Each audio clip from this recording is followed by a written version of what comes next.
should I ask?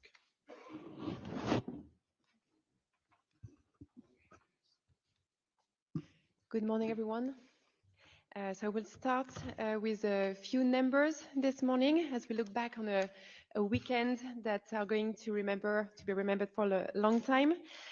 We've always said that we wanted Paris 2024 to be a big party, spectacular, open, and I think the picture we saw yesterday showed that commitment has been delivered. Just to give you a few examples, so we had another 400,000 people on the streets of Paris yesterday to watch the women road cycling. It takes a total number of spectators to almost 1 million over the two road cycling events. We also saw hundreds of thousands more people in our celebration venues across France, with a total attendance so far of to more than 3 million. And the competition venues are also full everywhere. This includes the Pierre-Mauroy Stadium in Lille, where we saw another attendance record set for women's team sports, with more than 27,000 people that were present to the match between France and Australia.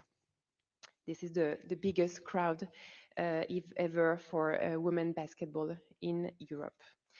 Yesterday was also the last day of basketball competition in Lille. The tournament will now move to Bercy Arena, making way for the handball finals to take place at the Pierre-Mauroy Stadium. So as we said yesterday, today is a big day for venue transition, a lot of work for our team. Roland Garros is being prepared for boxing.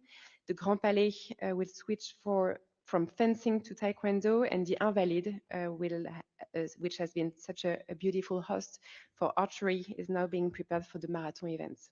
So this transition requires a lot of skills from our operational team. Our president, Tony Estanguet, will be present at the Grand Palais this evening at 7 p.m. for media opportunity on that subject if you want to join us this evening. The mood is very good as we look ahead with highlights today, including the surfing finals in Taupo and the final appearance at this game of Simon Biles in artistic gymnastics.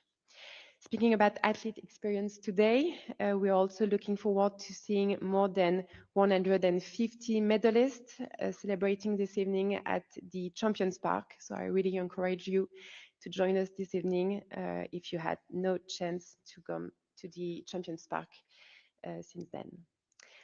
Mark? Thank you, Anne. Hello, everyone. Good morning, everyone. Just to quickly, as you can see, we're going to go for athlete, as I said yesterday, athlete experience today. But first, let me give you a couple of quick figures as ever. Canada today, I'm going to tell you about Saturday's 6-hour-long broadcast of the Paris 2024 Games on CBC sustained a share of viewing of 43.8%, which is quite enormous, over 12 times the channel's typical share. And on digital, just to tell you that our Olympic campaign, Sport and More Than Sport, has already generated 380 million engagements, not impressions, engagements. And there are, I am told, 21 gold medals in play today. So as ever, we are going to have a theme of the day, and we will take all your other questions afterwards. But let me introduce Emma Terreau, who's chair of the IOC Athletes Commission. I have Martin Foucault, who's president of Paris 24 Athletes Commission, also a member of the IOC Athletes Commission as well. And I have Kaveh Mehrabi, who is director of IOC Athletes Department. So let's start with Emma Terreau. Thank you, Mark. Ladies and gentlemen, thank you for joining us today. To kick off, I would like to highlight the crucial role of the athletes' experience at the Olympic Games. The main piece of any sports competition, the athletes have been working for years, for a very long time, to have this moment. And at these games, Paris has really put sport in the middle of the city. and the athletes have been able to showcase their talent, showcase their skill, to show what they have been preparing with very iconic venues on the backdrop. The athletes have been able to perform in front of full stadiums, in front of a cheering crowd, very supportive people around them. And as an athlete, that is something that you want to experience. You want to think that this is what makes it worth it, all the hard work that has been put in. And we are very thankful for the Paris team for organizing games where the athletes have been able to be performing to a very supportive and very large crowd. It has been great to see the emotions, the friendship, the respect that athletes have for each other. And that is, of course, very centerpiece of the athlete experience. As the IOC Athletes Commission, we've been working together with the Paris 24 Athletes Commission to all the way prior to the games to get ideas, to get feedback, and working together with the organizing committee to shape the athlete experience parts. We have a member of our commission in each coordination commission for every game. And during the games, our members have been seeking for feedback from athletes, and we have been passing that onwards to the organizers. We're very happy how Paris 24 has been reactive with the feedback that we've been given. There's always, of course, adjustments that can be made in the village, at the venues, at transport, and they have been very reactive for that. Also at these games, there's some initiatives that has been coming from us in Paris 24 for the first time. There is a mind zone in the village. There's a nursery for young athlete parents. There's a protection for cyber abuse for athletes, to name a few of them. And then one very exciting new initiative has been the Champions Park, and I will pass on to Martin to speak more about that. Merci, Emma. Hello, everyone. Champions Park, it's a project I'm really passionate about because the Paris 2024 Athlete Commission has been in lead of this project since day one. I can remember already back 2019 when we also introduced the Champions Park for the first time at the Athlete Commission of the IOC in Lausanne. It was really helpful to get the feedback from the international athletes to build and to adjust Champions Park. Also on a personal level, really proud about it because Champions Park is also shaped by the experience of the athlete at the Winter Games. I mean, traditionally on the Summer Games, the athlete gets their medal on the stadium, and then their journey at the games is almost over. As a Winter Olympian, the situation is a bit different. We get the medal on the medal plaza, and so it helps you to enjoy a bit more the full journey at the games. So it's also how we south Champions Park. So as you can see, the setup is iconic in one of the most beautiful places in Paris, in Le Trocadéro. And the idea was to celebrate the athletes medalists at day +1 after their last competition. This is an exceptional experience for the athletes. We had so many already good feedbacks, and we also wanted to bring this opportunity to bring the champions together, and also wanted to create a new way to connect the athletes with the fans. We Anne mentioned it, but we will have more than 150 athletes medalists celebrated at Champions Park today. On the fan experience, it's also something incredible because we reached the maximum capacity during every day. Champions Park was open with 13,000 people capacity on the same time, and we even reached 26,000 people with the rotation system. Also wanted to mention that it's quite innovative also because we without any protocol we allow the athlete to embrace the walk of fame with their own style, and I think this brings an exceptional additional value for the experience for the athlete at the games. So join us today to see how incredible is the atmosphere. And I think I no need to convince anyone that the French fans wants to celebrate the athletes here at Paris. So thanks. And I give the floor to Kaveh on the athlete engagement, both digitally and on the village. Kaveh. Thank you, Martin. Good morning, everyone. Good to see you all. Just a few remarks about the athlete experience, both at the village and also beyond on the social media. For the ones that have had the chance to see some of the images from the Olympic Village, you have seen is an absolutely incredible Olympic Village, really bringing the athletes from all over the world, from all sports together. It's been really inspiring to see how the athletes from different sports that are really celebrating the Olympic values and the Olympism. Many of them, for the first time, they are seeing the athletes from the other sports, even from within their own countries. So it's been really interesting to see how they interact with each other and how they celebrate and living under the same condition. There is really no other event in the world like Olympic Games that can bring the whole world together. So that you can also see in the interaction and in engagement with athletes.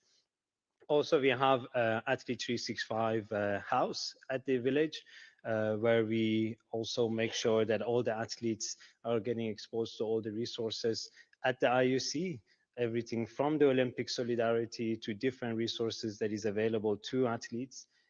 Very happy to report that already over 9,000 athletes at the Olympic Village have experienced the Athlete 365 house and have learned about all the different support programs that is available to them.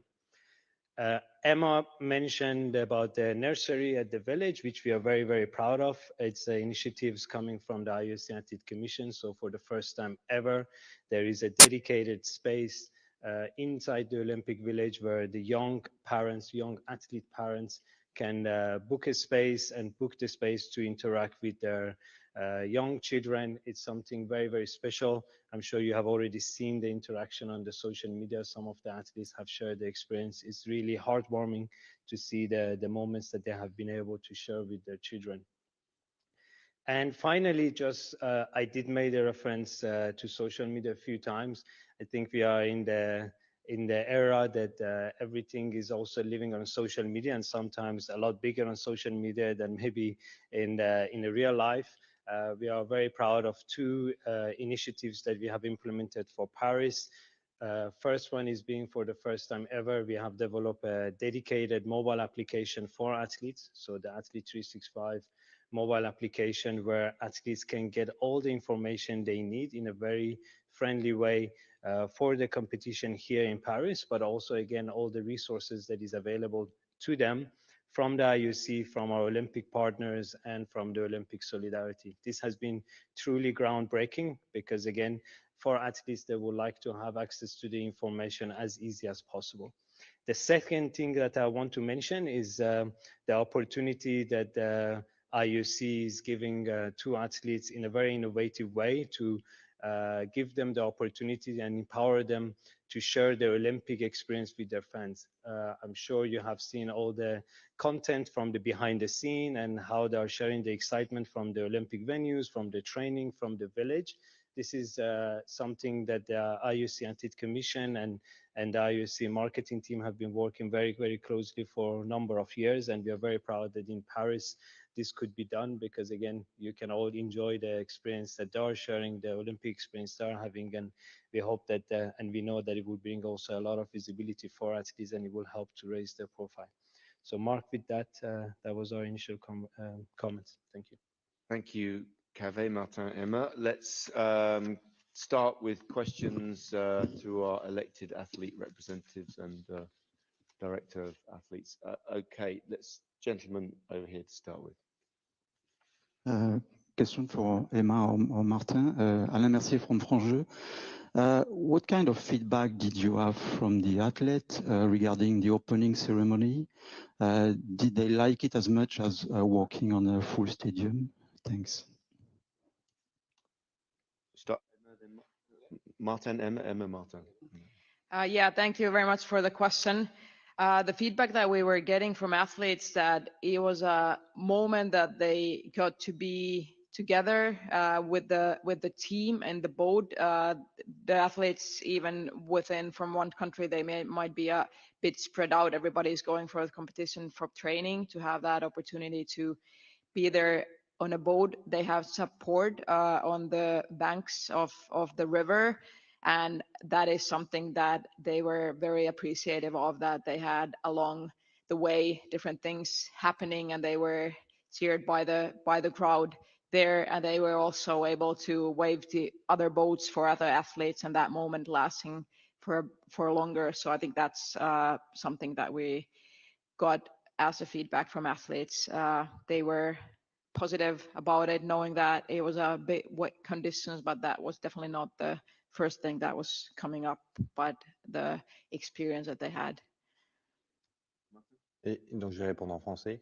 Je crois que Eva a bien In French. I think that Emma answered properly on the feedback that we had from that to be able to participate in the show, that the ceremonial part of this was very important. But usually it's split. Now they discovered Paris and they participated in this parade. It was a way to also interact with the people, with the crowds, and we had the honor of being on the river at the same time as the athletes without asking them, just by watching them and seeing how their smiles in spite of the rain, mind you. I think that there are many athletes that remained at the Trocadero at the very end. That was again a feedback. So it was a thermometer of how they felt about participating in this. And then they wanted, of course, to watch Celine Dion as well.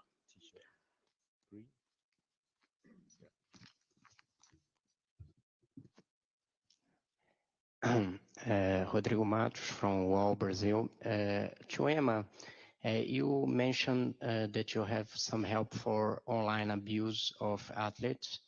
We saw the case of the two boxing, Iman and Liu Ting. So how exactly are you dealing with this case? These two cases, IOC already mentioned that they were helping, but how exactly are you helping them? And what kind of feedback do you have from athletes of this kind of service? Do you have a lot of athletes asking for help in this online abuse? Or if you could give us maybe numbers or things like that, if it's big or just to understand how it's working this. Yeah, thank you for the question.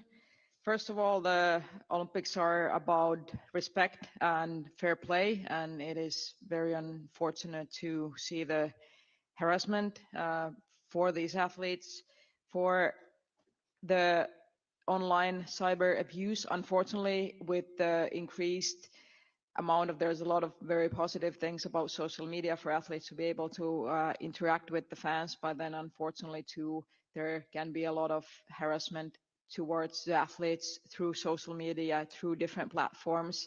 And what we have development, or what is in place for the first time here, it is an AI generated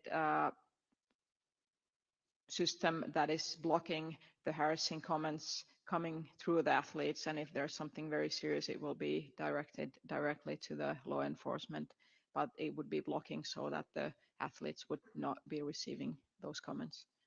Maybe just to... I was going to say, yeah.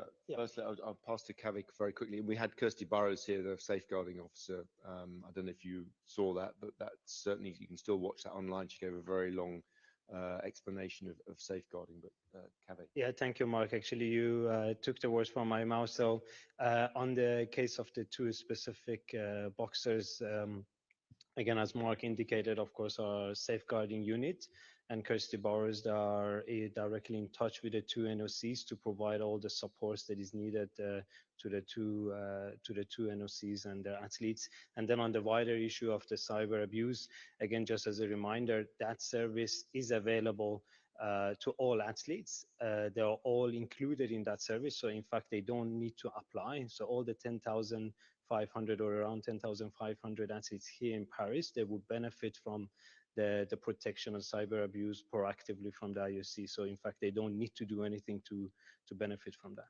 Thank you. Okay, let's go Tracy Holmes, and then we'll go Jacqueline Manier, and then we'll come back here.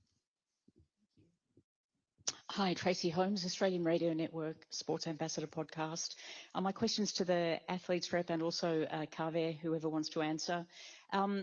Obviously, there are athletes that think differently about particular issues. And so I'm wondering, do they reach out to you? Can you give them information to make them feel more informed about situations like we've seen play out here with the boxing? Because there are some athletes that are very happy to give statements and might not really understand the full complexity of everything. So do you get much of that sort of request? And if you do you give information back to them to enable them to feel more informed about taking whatever position they have on an issue? Thank you. Emma and then Marta. Emma? Right. Yeah, thank you for the question. I think that's a very crucial part of our work, to be seeking for the feedback or the questions that athletes might have, to be present there at the village and also virtually, to be able to answer any of their questions, or if they want to have information of certain things, want to be providing it to them. If we don't have it right there, we want to find it out and provide it for athletes. I think in this case, there was information that was coming from IOC 2 days ago to also give additional information for athletes. One thing that we want to, in all the things that we are providing that is in the games, we want to be using different also digital channels like the Athlete 365, which now is also as an app, so that athletes could be searching for information there and also be asking questions through that. We want to make it as easy as possible for athletes to approach us. And a quick one about also the network of the different athlete commission. Of course, as the IOC Athlete Commission with Emma and with all our team, we try to provide and to bring the information to the athlete on the village, on the field of place. But also each National Olympic Committee Athlete Commission, each Sport Athlete Commission is also involved in our commission through representative, and it's also their role to bring down the information to the athlete, as I do with my own commission at Paris 224, getting the information from the IOC, understanding better also the situations to be able to explain with the athletes we are in close contact with. So yeah, this is a part of our mission, as Emma mentioned. And of course, on sensitive topics, it's important not only to refer on social networks and everything. I'm an athlete who is really active on social network, but sometimes you need to be a bit more on the facts and the regulation, and it's our role at the Athlete Commission to give that information. Jacqueline Manier, then we'll come down here to Graham from AP. Yep, just here. Yep. Jacqueline Magnay from the Australian. Emma, can you just, I'm wondering what the Athletes Commission position on sex testing is, you know, the cheek swab to ensure that female competition might be confined to XX athletes. What's the your Athletes Commission's view on this, and is it here at these games, we've spoken about the harassment of the two athletes in question, but what about the other athletes that are facing them in the ring, whether they've raised concerns with you as well? Yep.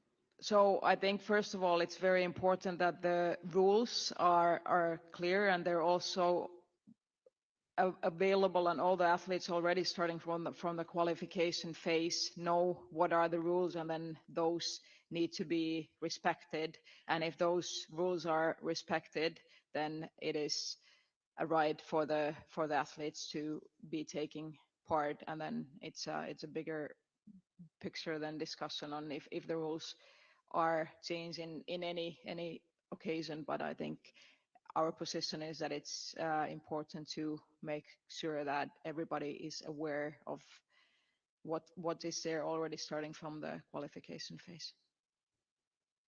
Graham? I'm Graham Dunbar from Associated Press. Athletes Commission has traditionally been the liaison with Peng Shuai. It would have been lovely if she'd have been there on Saturday for the women's singles final. Maybe she was. I mean, did you invite her to these Olympics? Has there been ongoing communication with her? Because there's that open invitation to the Olympic Museum in Lausanne. Has that happened? And what was the most recent communication and your awareness of her current sort of personal security and freedom to travel?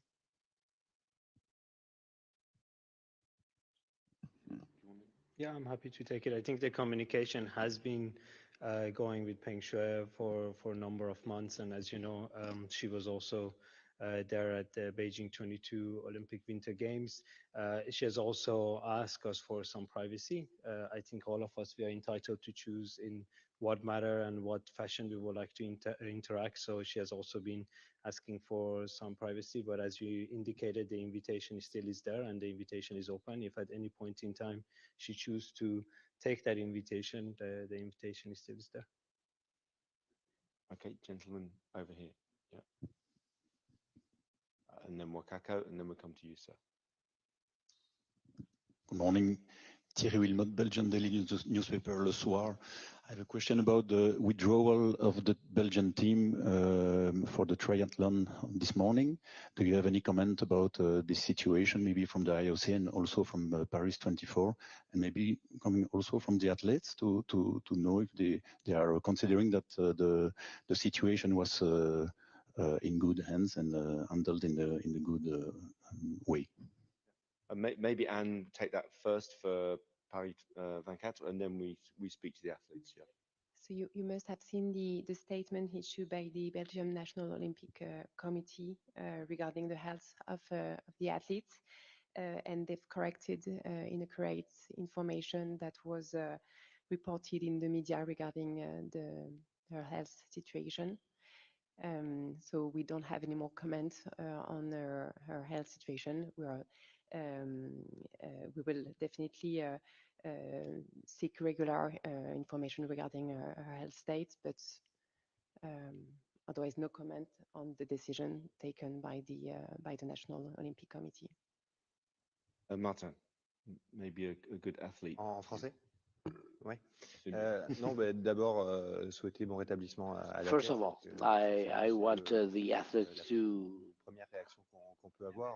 be healthy again. That's my first reaction. And of course, we're looking at it from very close by with the Paris 2024 Commission, with her situation because of the problem of the river, the Seine River, that is in the middle of the gist, so to speak. This is a complicated decision because it means a lot. I have been an athlete myself, and I believe our role here is to protect the athletes, because they are the ones who really want to dive, but we are there to make sure that it can be done in proper conditions of public health. It is also a reflection that goes beyond that, because we are limited to our role of sports people, and people see the games just as a number of sports for 2 weeks. I think the issue of the situation of the Seine River means that the games leave some heritage, and it depends on the condition of the country, and the athlete has to be proud of being able to participate, to show showcase that the games are not only a series of competitions for 2 weeks, and it's always this set off between the two positions is difficult. We have also seen that for months we were harassed, so to speak, on independent analysis that showed high levels of contaminants. And for the past 2 weeks, these independent analysts are not so well publicized, which shows that the work that has been done on the Seine River is positive. And as athletes, of course, this can be maybe challenged, and we all wanted the sports to be done full-fledged, and we want to know exactly that this is positive for the athletes. And if it's not, we are obliged to say, hey, we may be taking a risk of doing a duathlon instead of triathlon, but the athletes have to have good conditions. And that's thanks to the weather condition as well. We were in a position to do the triathlon, and we really hope that if there was too high contamination of the water, then we would have stopped. I want to say that the NOC said that this was not related at all to the competition. That's why I want you to check with them directly, and that's why we cannot comment the situation. For those who didn't see it, the final result, it's finished. Germany won, USA, and then GB, Team GB in the triathlon this morning. Yes, gentlemen. Here. If you see, attends le micro. Merci, l'agence Tunis Afrique Presse. Après la course d'hier, 3000 steeple, Afrique Presse. J'étais mécontente. Can we? You want to ask a question? After. Sorry, carry on. Hier, after the yesterday, athletes were not happy with the qualification system. There was an athlete who was sixth in the sixth position, was not able to come in, and others who were in second, third were having issues. So she said, how about we could do it like swimming? So the first heat is kept, is the one used. So what do you think about that? Obviously what they think, but that I think you have to talk to the IF and to the NOCs involved. Obviously there were regulations in place that everyone was aware of, and that's how the competition ran. If people don't like that afterwards, then that can be discussed. But yep, on the athlete side, it's exactly what Mark said. We are, and every athlete is really informed about the rules of his sport, and then it's up to the athlete commission of each sport to be involved in the rule modification if there is any rules need to be modified to improve the athlete experience and the athlete process at the games. But the rules are clear at the beginning, and then up to the athlete experience of each federation to work with their own federation to change the regulations if changes are needed. Okay. Yep. Wakako in the back there. Did you, gentlemen? Thank you. Wakako Yuki from the Yomiuri Shimbun. One same question to Emma and Martin, if I may. This Paris 2024 theme is one of the biggest themes is sustainability. And sustainability means you change your behavior. Could you, of course, you've been to many past Olympic Games yourselves.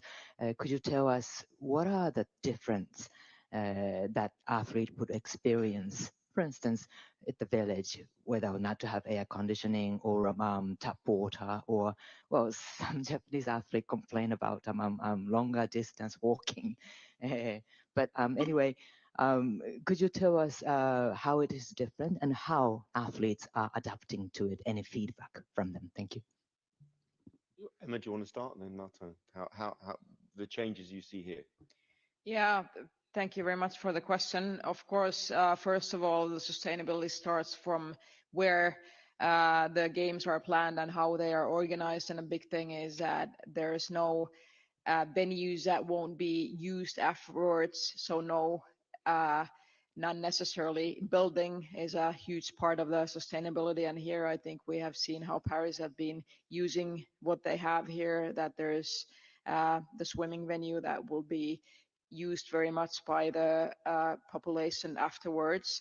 And I think that's what athletes see here as well. We do not want to be compromising with offering the athletes the food, the water that they are using on that end. But I think the sustainability is a very important issue for athletes as well. So promoting minimal food waste, encouraging the recycling, for instance, at the village is something very concrete things that the athletes also see there. And then it's a lot of the behind the scenes planning that we can use to be more sustainable. Well, Kako, I think it was kind of in general, the games, the changes, not just the village, but the village is obviously a big one. But yeah, exactly. Martin? As you can imagine, it's a topic we have been really involved with the Paris 2024 Athlete Commission, because each action was challenged by our commission, and also we had many different positions. I will take an easy example. I never drink water in a plastic bottle, so for me it was like a personal fight to be able to bring that in the commission. Then also I realized that it's not only about French athletes, but we have at the athletes at the village athletes from 206 national Olympic committees with different backgrounds, and in some countries there is no water on the tap water accessible. So it's a big challenge to change minds in only 50 days at the games. So we need to also consider our fight for sustainability, but also to consider that we need to supply and to allow athletes from all around the world to feel safe and to feel welcome at Paris. It was exactly the same position with the air conditioning, because it was a big topic among the Athlete Commission.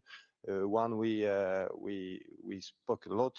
It was many different positions inside the Athletes Commission. Some were thinking like, okay, we do not need air conditioning because we need to show the world that athletes are engaged in sustainable issues, and others were like, no, we need to focus on sport only. So it's always a big challenge for the athletes to feel they are actively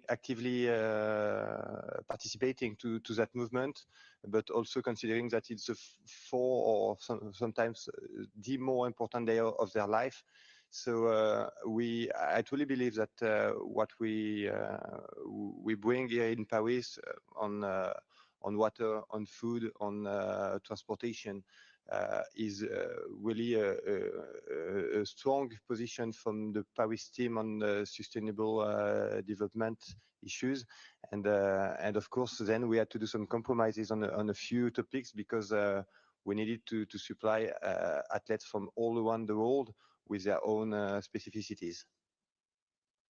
Okay, there was a lady just there, and then we're going to come across to a gentleman here, and I think I can see someone with a hand up at the back there. Yeah. Hi, Lena from Reuters. So I have a question back to the water condition. In hindsight, obviously you know that the concerns and problems revolving it could happen. That's why you spent considerable amount of money to clear the water up, but the problem seems to still remain. So my question is, was there any consideration of a backup venue for this? Did you prepare a backup venue? Because athletes is also, before have complained about why is there no backup venue for this part?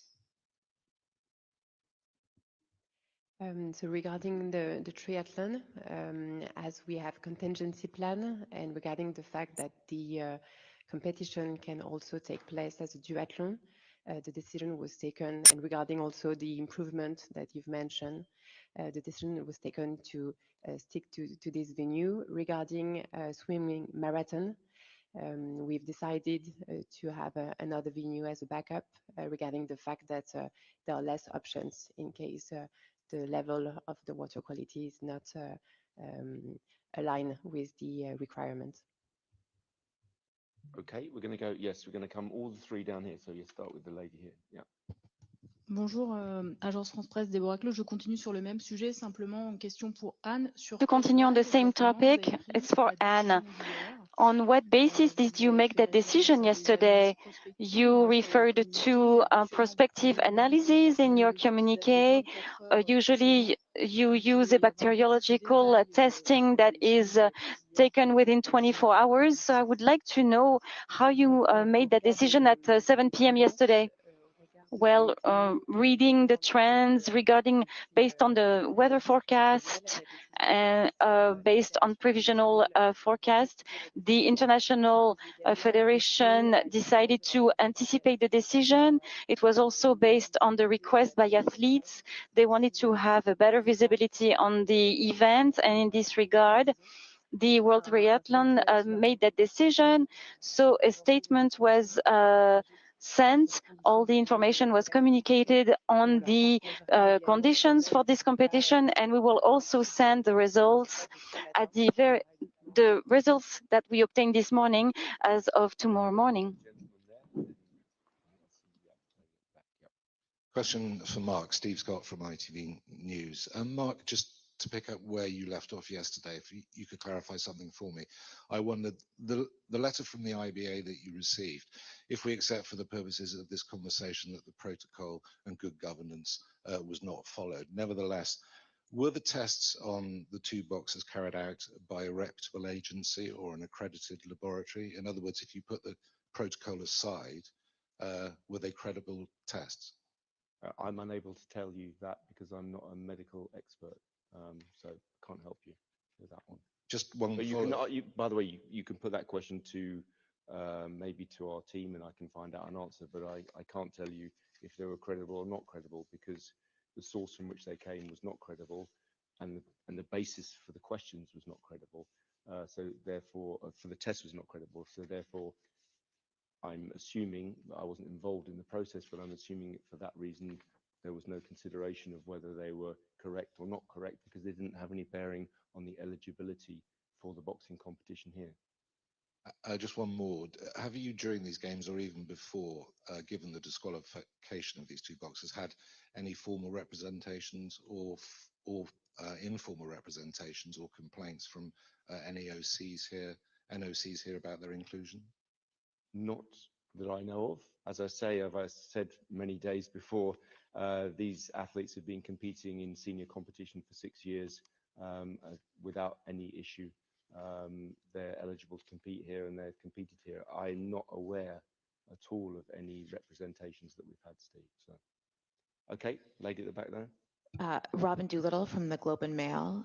I wanted to know if you guys have any ideas about the numbers of athletes who have used the nursery in the Olympic Village or the breastfeeding facilities, rooms, equipment. Sure. I think just gonna have a microphone. Yeah. Sorry, just answer that question in a couple of elements. I think as a starting point, it was about the message that we wanted to give, that being a young mother or young father shouldn't be a barrier for you to compete. So as a starting point was that message and positioning that we wanted to take as the IOC. Then in terms of the usage, actually has been very, very popular. We have had over 50 athletes and or 50 bookings that have been made. And we will be able to have the final figures at the end of the games. But again, it's at two levels. It's one, the messaging and the position that we wanted to take in terms of showing the support for the athletes and especially young parents. And then, of course, it's very encouraging to see that it has been extremely popular and has been really used and booked out almost on a daily basis. So.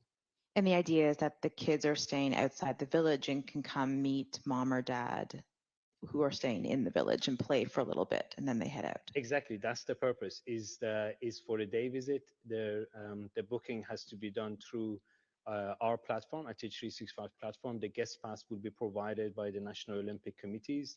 They can come make a booking, spend a couple of hours together as a family. It's not an overnight stay and it's not a daycare, so the parents have to be there. Is a really that calm and nice space that the parents can spend some quiet time with their young children. And I had one follow-up on the Seine. If you've heard from any athletes about, has anyone got ear infections, stomach aches? So do we have any confirmed sicknesses that's been reported? Not to my knowledge, Cave. I mean, again, we have actually a very, very popular or very known triathlete on our commission, as you know. So I think having spoken to him, we are not aware of any particular case. And for the ones that are fan of triathlon, you know that there are different conditions in different competitions. So probably the competition here is also not completely unusual for the community of the triathlete. Yeah. Okay. Let's go down to Carlos Groman here, and then lady. Mark, just to follow up on the boxing, given the strained relationship of the IOC with a non-recognized IBA, there was still an issue raised by that non-recognized federation about two boxers. I assume the ITA in doping does the same thing when there is some sort of information about targeting testing. Why didn't you look into this matter in order to protect the athletes prior to the Olympics? Thank you. As we said, because the grounds for the test also were not legitimate, because actually the grounds for eligibility for the contest do not contain that.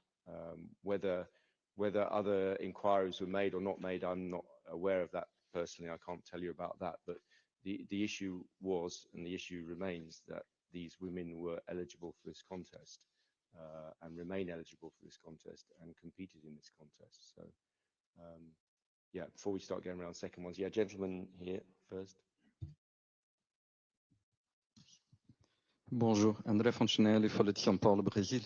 J'ai une question pour Madame Descamps sur les résultats. I have a question for Mrs. Descamps on the lab results on the Seine River.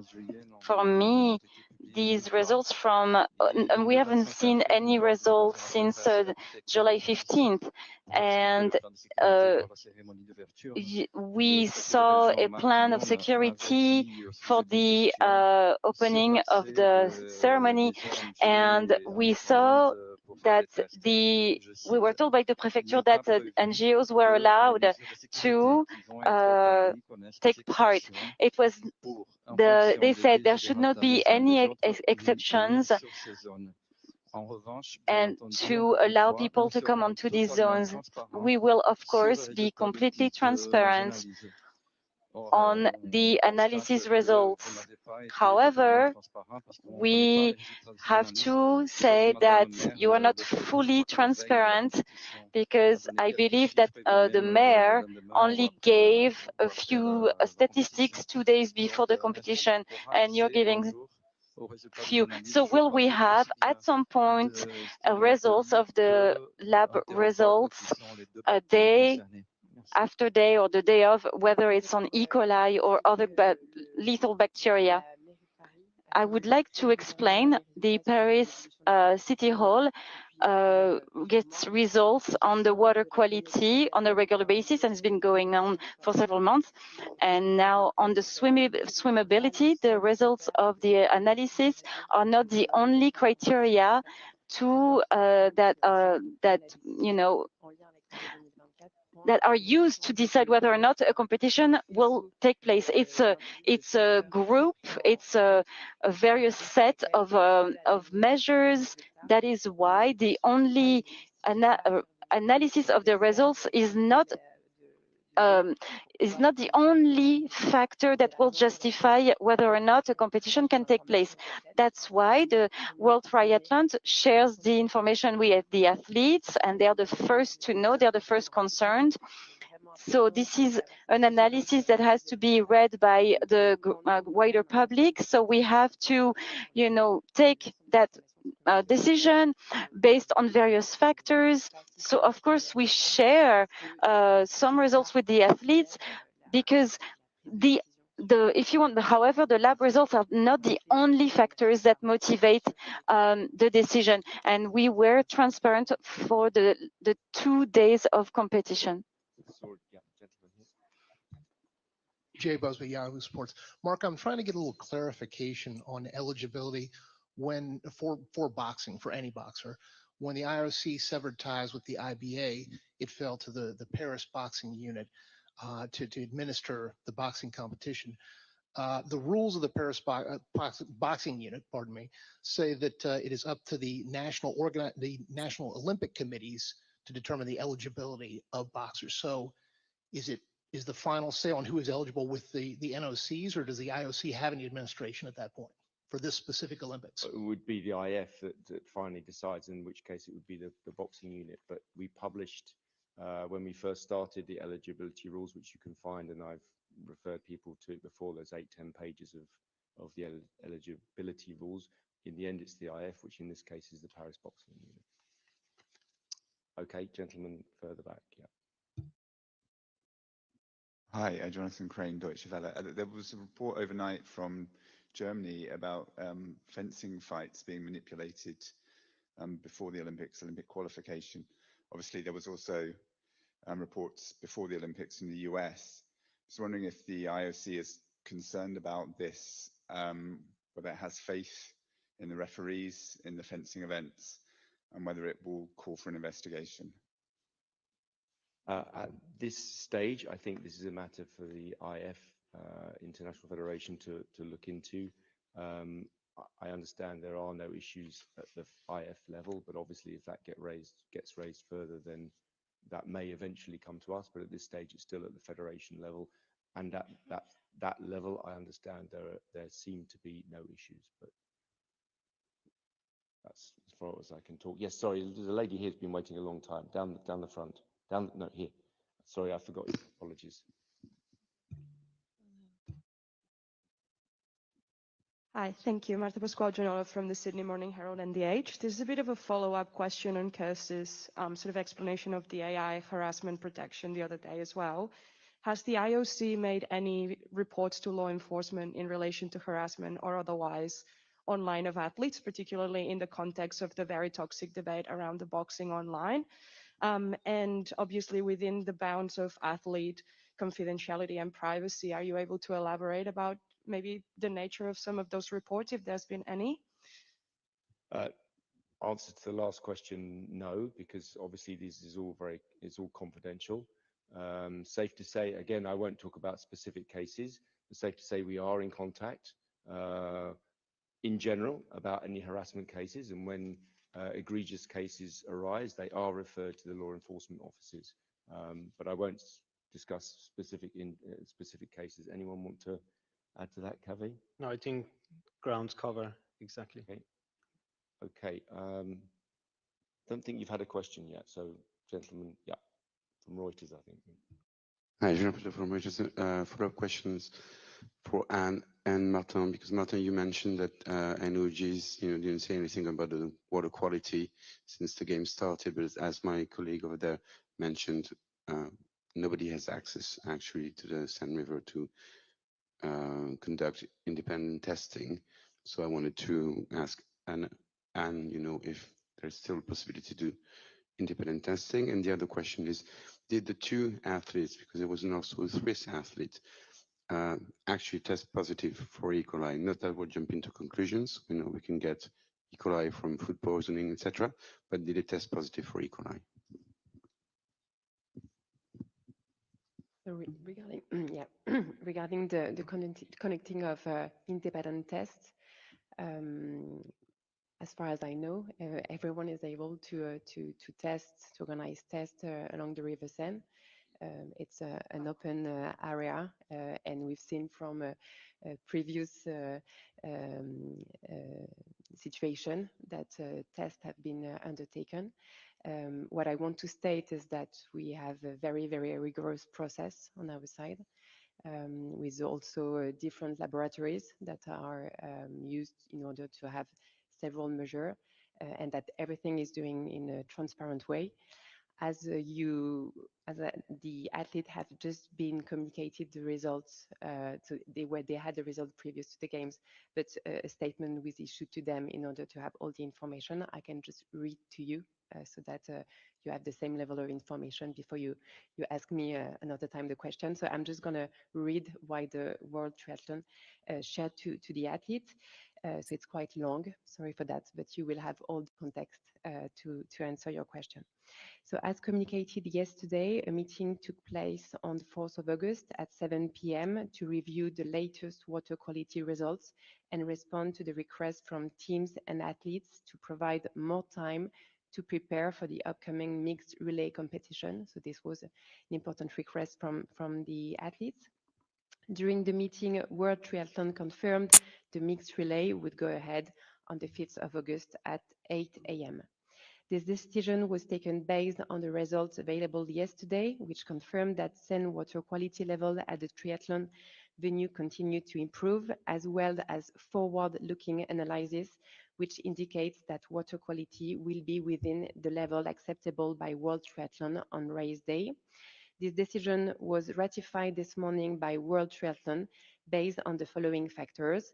One, the continued improvement of water quality following heavy rain in Paris region on the 1st and 2nd of August. The good weather condition on Sunday, 4th of August, with high temperature and sunshine, which were conducive to the elimination of bacteria. The downward trend in measurement at the observation station at the entrance to Paris, which enabled us to anticipate water quality at the Olympic site by several hours. The results of the water quality results taken at 5:30 a.m. on the 4th of August from the 4th sampling points, which ranged between 727 and 1,553 for E. coli. These results were presented to the team and athlete this morning ahead of the race, and there were no objection to the swim. Furthermore, water quality analysis carried out in parallel by a second certified laboratory on the same 4 sampling points indicated water quality was within the thresholds established by World Triathlon between 687 and 980 for E. coli. The results of today's water quality will be shared with teams and athletes when they become available tomorrow. Yeah, okay. And Anne answered the question you asked me. Okay. Yeah, I think there's a follow-up, and then we're nearly at an end. We'll finish with Graham. We'll save the best till last. You get 2 goes. Thank you, Anne, but can you confirm, or are you referring us to World Triathlon or the teams on the fact that both athletes have tested positive for E. coli? So on that question, I think that the best would be to refer to the NOCs. Yeah, we cannot confirm. I think neither of us have any information on that. I know the Swiss one you mentioned, the Swiss said it was not related in any way to the water from the Seine, but I don't know anything more than that. Okay, we've reached the end, I think, so big drum roll for Graham. Your question, Graham. A nice low-key one, diplomatic relations between Taiwan and China. I think you've been contacted by the Taiwanese government today, maybe through the ambassador in Paris, about interventions with their fans at the badminton venue. I'm sure your media monitoring has picked up on the clips of Taiwanese fans having their sort of piece of paper or banners which didn't have objectively offensive slogans, being taken down by people who didn't appear to be venue security or ordinary fans. I was wondering, what contact have you had with the Taiwan government? What's your awareness of who these people are in the badminton venue who've been taking people's signs? I mean, I haven't seen the video, so I can't actually comment on that. But what I'd say is that there are very clear rules. There's an agreement actually with Chinese Taipei and with the Taiwanese government going back 40 years about the representation of the National Olympic Committee, which everyone has agreed to. There are terms and conditions. So the general rule is obviously we ask people to stick by the terms and conditions and not breach those for all NOCs. We are in touch with all the NOCs. I can't speak for the NOC department. I'm sure they've probably been contacted already. And we will remind people of the rules that are actually on the tickets, well understood, and understood for a very good reason, that we need to bring everyone together and keep the temperature down in all sorts of different debates and discussions. So someone holding up a banner that says "Let's go Taiwan," or just has an outline of the territory, the map of the country, that would be controversial? Banners are not allowed, so I would guess yes. And the idea is you can see how this can lead into, if that's allowed, then why not this? And if this is allowed, why not that? So that's why the rules are quite strict, because we have to try to bring 206, or the representatives of 206 National Olympic Committees together in one place. It's quite a tough ask. Our job is to build a culture of peace, not to continually prosecute people, explain to people. I'm sure they will be explained to why we have to have these rules. And let's hope that we can continue to have peaceful competitions with fans that are enjoying the sport. Thank you very much. Seems like a good place to end. See you all again tomorrow, where we're going to look very briefly at the beginning at legacy and sustainability. Good story to tell there. So thank you very much indeed. Thank you.